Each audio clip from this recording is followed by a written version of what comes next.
നമസ്കാരം, ഗ്രേറ്റ് മീഡിയാസിലേക്ക് സ്വാഗതം. വരനെ ആവശ്യമുണ്ട്. ഈ ചിത്രം 2020 വൻ വിജയങ്ങളുടെ പട്ടികയിൽപ്പെട്ട ഒരു ചിത്രമാണ്. അയ്യപ്പനും കോശിയും എന്ന ചിത്രത്തിനോടൊപ്പം തന്നെ ഇഞ്ചോടിഞ്ച് മത്സരിച്ച് മുന്നേറിയ ചിത്രം. ഒരു തകർപ്പൻ വിജയമാണ് 2020 ഈ ചിത്രം കരസ്ഥമാക്കിയിരിക്കുന്നത്. അപ്പോൾ ഈ ചിത്രത്തെക്കുറിച്ച് പറയുമ്പോൾ നമ്മളെ ഈ ഒരു ചിത്രത്തിനെ കാണാൻ അല്ലെങ്കിൽ ഈ ഒരു ചിത്രത്തിനെക്കുറിച്ച് പറയുമ്പോൾ ഉണ്ടാക്കുന്ന എന്ത് ഘടകമാണ് നമ്മളെ ഈ ഒരു ചിത്രത്തിലേക്ക് അടുപ്പിച്ചത് എന്നുള്ളതാണ് നമ്മൾ ഈ ഒരു വീഡിയോയിലൂടെ ഉദ്ദേശിക്കുന്നത്. അതുപോലെ തന്നെ ഇതിൻ്റെ പോസിറ്റീവും നെഗറ്റീവ് സൈഡുകളും.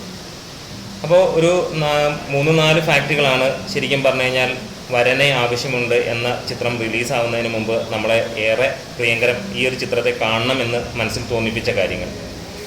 അതിൽ ആദ്യത്തെ കാര്യം 2 തിരിച്ചുവരവുകളാണ്.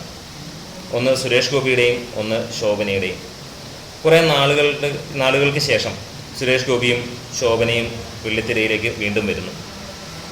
രണ്ടാമത്തെ ഫാക്ടർ എന്ന് പറഞ്ഞു കഴിഞ്ഞാൽ ദുൽഖർ സൽമാനാണ്. ദുൽഖർ സൽമാൻ ഈ ചിത്രം ആദ്യമായി പ്രൊഡ്യൂസ് ചെയ്യുന്നു, ഒപ്പം അദ്ദേഹം ഇതിലെ നായകനായി വരുന്നു എന്നുള്ളതും കൂടി തന്നെയാണ്. മൂന്നാമത്തെ കാര്യം, സത്യൻ അന്തിക്കാടിൻ്റെ മകൻ അനൂപ് സത്യൻ അദ്ദേഹം ഡയറക്റ്റ് ചെയ്യുന്നു എന്നുള്ളതാണ്. സത്യൻ അന്തിക്കാടിനെ ഏറെ ഇഷ്ടപ്പെടുന്ന, അദ്ദേഹത്തിൻ്റെ സിനിമകൾ ഏറെ ഇഷ്ടപ്പെടുന്നവരാണ് നമ്മൾ മലയാളികൾ. ഡ്രമാറ്റിക് ടച്ചുള്ള, ഏറെ നമുക്ക് പ്രിയങ്കരമാകുന്ന കോമഡിയും ഫാമിലി സെൻറ്റിമെൻസും ഒക്കെ ചേർന്നിട്ടുള്ള ചിത്രങ്ങൾ ഒരുക്കിയ സത്യൻ അന്തിക്കാടിൽ നിന്ന് പ്രതീക്ഷിക്കുന്ന, അല്ലെങ്കിൽ അതിൽ നിന്ന് എത്രത്തോളം വ്യത്യസ്തമായിരിക്കുന്നു അനൂപ് സത്യൻ്റെ സംവിധാനം എന്നുള്ളത് കാണാനുള്ള ഒരു ആഗ്രഹം. മറ്റൊരു ഫാക്റ്റ് എന്ന് പറയുന്നത് കല്യാണി പ്രിയദർശനാണ്. പ്രിയദർശൻ്റെയും ലിസിയുടെയും മകൾ കല്യാണി പ്രിയദർശൻ ഈ ചിത്രത്തിൽ അഭിനയിക്കുന്നു എന്നുള്ളതും നമ്മളെ ഈ ചിത്രം കാണാൻ പ്രേരിപ്പിക്കുന്ന മറ്റൊരു ഘടകമാണ്. ഇതിലും ഒക്കെ ഉപരിയായിട്ട് ഏറ്റവും എനിക്ക് ഫേവറേറ്റ് ആയിട്ടുള്ള ഒരു കാര്യം, ഉർവശിയും ശോഭനയും ഈ ചിത്രത്തിൽ ഒരുമിച്ച് അഭിനയിക്കുന്നു എന്ന് കേട്ടത് തന്നെയാണ്. അങ്ങനെയാണെങ്കിൽ ഏത് ഒരു മലയാളിയോടും, അല്ലെങ്കിൽ ഒരു 90കൾ അല്ലെങ്കിൽ 2000 സിനിമകൾ കണ്ട ഏതൊരു വ്യക്തിയോട് ചോദിക്കുകയാണെങ്കിൽ ഏറെക്കുറെ പറയുന്ന ഒരേ ഒരു ഉത്തരം തന്നെയാണ്, നിങ്ങൾക്ക് ഇഷ്ടമുള്ള നായികമാർ അല്ലെങ്കിൽ നായിക ആരെന്ന് ചോദിച്ചു കഴിഞ്ഞാൽ പോലും നമ്മൾ പെട്ടെന്ന് പറയുന്നത് ഉർവശി, ശോഭന എന്ന് തന്നെയാണ്. അപ്പം അവരുടെ രണ്ടുപേരുടെയും കൂടെ ഒരുമിക്കുന്ന ഒരു സിനിമ എന്ന് പറയുന്നത് നമ്മൾ വളരെ പ്രതീക്ഷയോടെ തന്നെയാണ് ഈ ചിത്രത്തെ കാണാൻ അല്ലെങ്കിൽ മനസ്സുകൊണ്ട് ഇഷ്ടപ്പെട്ടത്. ഇനിയും ഈ ചിത്രത്തിൻ്റെ പോസിറ്റീവ്നെസ് എന്ന് പറഞ്ഞു കഴിഞ്ഞാൽ അതിൻ്റെ ഏറ്റവും അട്രാക്റ്റീവായിട്ട് എനിക്ക് ഫീൽ ചെയ്തത് സുരേഷ് ഗോപി തന്നെയാണ്. മേജർ ഉണ്ണികൃഷ്ണനായി സുരേഷ് ഗോപി വരുന്നു. അത് തകർപ്പൻ തന്നെയായിരുന്നു. മനു അങ്കിളിന് ശേഷം എനിക്ക് സുരേഷ് ഗോപിയുടെ കോമഡികളിൽ ഒക്കെ ഇഷ്ടപ്പെട്ട ഒരു ചിത്രം ഈ മേജർ ഉണ്ണികൃഷ്ണൻ തന്നെയാണ്. അദ്ദേഹത്തിൻ്റെ മുഖത്ത് മിന്നിമറയുന്ന ഭാവങ്ങൾ എല്ലാം ഉണ്ട്. അതിനകത്തിൽ സെൻറ്റിമെൻറ്റ്സ് ഉണ്ട്, ദേഷ്യം, വിരഹം, നഷ്ടം, എല്ലാ കാര്യങ്ങളും ഒരേ സീനിൽ അദ്ദേഹം കാണിക്കുന്നു. അത് ഒരു ഫിലിമിൽ തന്നെ കാണുമ്പോൾ നമുക്ക് ഏറെ രസകരം. അതും ഏറെ നാളുകൾക്ക് ശേഷം സുരേഷ് ഗോപിയിൽ നിന്ന് കിട്ടുന്ന വളരെ മികച്ച ഒരു വേഷവും.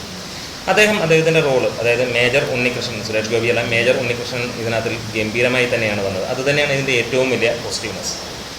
രണ്ടാമത്തെ കാര്യം ഉർവശിയാണ്. ചെറിയൊരു സീനാണെങ്കിൽ, ചെറിയൊരു റോളാണെങ്കിൽ പോലും അത് മികവുറ്റാക്കി. മികവുറ്റെന്ന് പറഞ്ഞാൽ നമുക്ക് സത്യൻ അന്തിക്കാടിൻ്റെ ചിത്രത്തിലൂടെയാണ് ഉർവശി തിരിച്ചു വരുന്നത്, അച്ചുവിൻ്റെ അമ്മ എന്ന് പറഞ്ഞാൽ. ആ ചിത്രം അതിഗംഭീരമാണ്. അതിനകത്തിലെ അഭിനയം നമ്മൾ കാണുമ്പോഴത്തേക്കും നമുക്ക് കണ്ണ് തള്ളിപ്പോകുക എന്ന് തന്നെ പറയാം. അത്രത്തോളം ഒന്നും വരുന്നില്ലെങ്കിലും ചെറിയ ഒരു റോളാണെങ്കിൽ പോലും നമ്മളെ ഏറെ ഇഷ്ടപ്പെടുത്തുന്ന, നമുക്ക് ഇഷ്ടപ്പെട്ടു പോയി എന്ന് തന്നെ പറയാം ഉർവശിയുടെ ആ അഭിനയം. ദുൽഖറും സെൻറ്റിമെൻസും കോമഡിയും അല്ലെങ്കിൽ ഒരു ഫാമിലി അറ്റാച്ച്മെൻറ്റും ഒക്കെ കാണിക്കുന്നതും വളരെ പെർഫെക്ഷനോടെ തന്നെ നമുക്ക് ഫീൽ ചെയ്തു, വളരെ ഇഷ്ടപ്പെടുകയും ചെയ്തു. അതേപോലെ തന്നെ കല്യാണി പ്രിയദർശൻ, കല്യാണിയുടെ അഭിനയവും നമുക്ക് വളരെയധികം ഇഷ്ടപ്പെട്ടതാണ്. മറ്റേ എടുത്തു പറയുന്ന ഒരു കാര്യം എന്ന് പറഞ്ഞാൽ ജോണി ആൻ്റണിയുടെ അഭിനയമാണ്. ജോണി ആൻ്റണി ഒരു ഡയറക്ടറിൽ നിന്ന് ഒരു നടനിലേക്ക് വളരെയധികം വളർന്നു കഴിഞ്ഞു. സുരേഷ് ഗോപി ജോണി ആൻ്റണി കോംബോ വളരെ രസകരമായിരുന്നു. അവരുടെ ഗിവ് ആൻഡ് ടേക്ക്, അവരുടെ ഒരു ഡോക്ടറും പേഷ്യൻറ്റുമായിട്ടുള്ള സംസാരങ്ങളൊക്കെ വളരെ രസകരമായി തന്നെ ഫീൽ ചെയ്തു. ഇതൊക്കെയാണ് എനിക്ക് ഈ ചിത്രത്തിൽ. പിന്നെ മറ്റൊരു കാര്യം കൂടെ പറയാനുള്ളത്, ഒരു ഫാമിലി ഡ്രാമ, നമുക്ക് കണ്ടിരിക്കാമെന്ന ഫാമിലി ഡ്രാമ ഇഷ്ടപ്പെടുന്ന തരത്തിലുള്ള, അതുതന്നെയാണ് ഈ ചിത്രത്തെ വിജയത്തിലേക്ക് കൊണ്ടുപോയത്.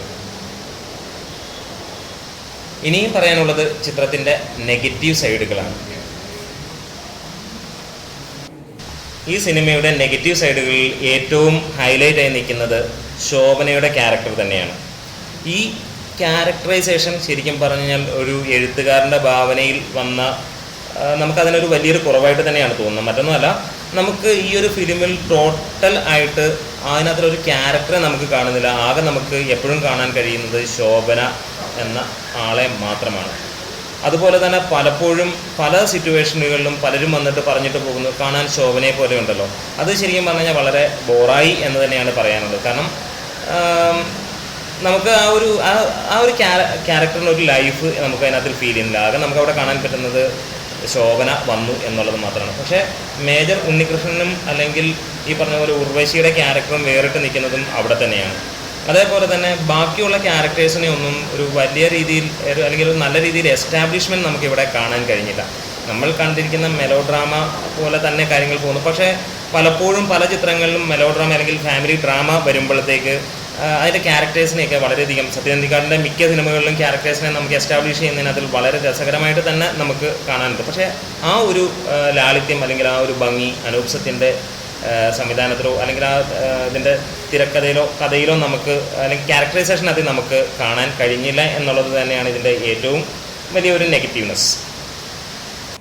മറ്റൊരു സംഭവം എന്ന് പറയുന്നത് വളരെ പുരോഗമനവാദം അല്ലെങ്കിൽ പുരോഗമന ചിന്താഗതിക്ക് അനുസരിച്ചുള്ളതായിരിക്കാം എന്ന് പലർക്കും തോന്നിയിരിക്കാം. അതായത് കൂട്ടുകാരിയുടെ ഭർത്താവിൻ്റെ മുഖത്തടിക്കുന്നത്, അതായത് കല്യാണി പ്രിയദർശൻ വന്ന് കാറിൽ നിന്ന് ഇറങ്ങിയിട്ട് കൂട്ടുകാരിയുടെ ഭർത്താവിൻ്റെ മുഖത്തടിക്കുന്ന ഒരു സീനുണ്ട്. അതൊന്നും നമുക്ക് ഒരു സാമാന്യ രീതിക്ക് നിരക്കുന്ന ഒരു സീനുകളായി തോന്നിയില്ല. അത് തന്നെയാണ് സിനിമയിലായതുകൊണ്ട് നമ്മളതിന് ചോദ്യം ഇല്ല എന്ന് തന്നെ കരുതുമെന്നെങ്കിലും നമുക്ക് അതൊരു രസകരമായി തോന്നിയില്ല. മറ്റൊരു കാര്യം എന്ന് പറയുന്നത് മധ്യവയസ്കയായ ഏകദേശം 20-ന് മുകളിൽ പ്രായമുള്ള ഒരു കുട്ടിയുടെ ഒരു സ്ത്രീയുടെ അമ്മ അവർക്ക് പിന്നെയും പ്രണയം വരുന്നു എന്നുള്ളതാണ്.